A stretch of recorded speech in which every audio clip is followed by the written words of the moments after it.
ഞായറാഴ്ച മുതൽ red green ലൈനുകളിലും സൗദിയിലെ റിയാദ് മെട്രോ സർവീസ് നടത്തി തുടങ്ങും. സർവീസിന്റെ ആദ്യഘട്ടമായി ബ്ലൂ, യെല്ലോ, പർപ്പിൾ ലൈനുകളിൽ മാത്രമായിരുന്നു സർവീസ് നടത്തിയത്.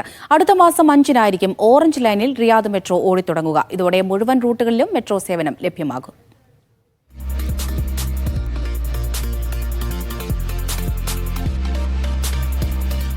ആറ് റൂട്ടുകളിൽ 176 കിലോമീറ്റർ നീളത്തിലാണ് റിയാദ് മെട്രോ സേവനം നൽകുക.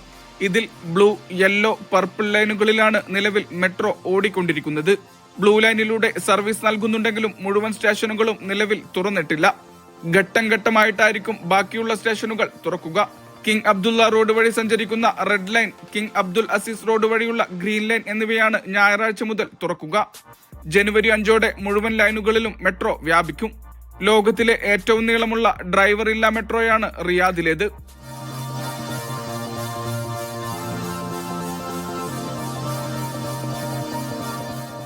4 സെൻട്രൽ സ്റ്റേഷനുകളടക്കം ആകെ 85 സ്റ്റേഷനുകളാണ് റിയാദ് മെട്രോക്കുള്ളത്. സ്റ്റേഷനുകളെ പരസ്പരം ബന്ധിപ്പിച്ച് 1000-ഓളം ബസ്സുകളും സർവീസ് നടത്തും. റിയാദ് ബസ് സർവീസിന് ഉപയോഗിക്കുന്ന ദർബ് ആപ്പ് തന്നെയാണ് മെട്രോക്കും ഉപയോഗിക്കേണ്ടത്. 2 മണിക്കൂറിന് 4 റിയാലാണ് യാത്രാ ചാർജ്. 3 ദിവസം, ആഴ്ച, മാസം എന്നിങ്ങനെ വ്യത്യസ്ത പാക്കേജുകളും ലഭ്യമാക്കിയിട്ടുണ്ട്.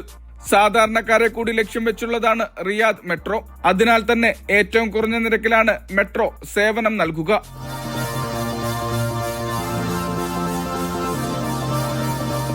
Mishal Cherpulassery, media 1, Riyadh.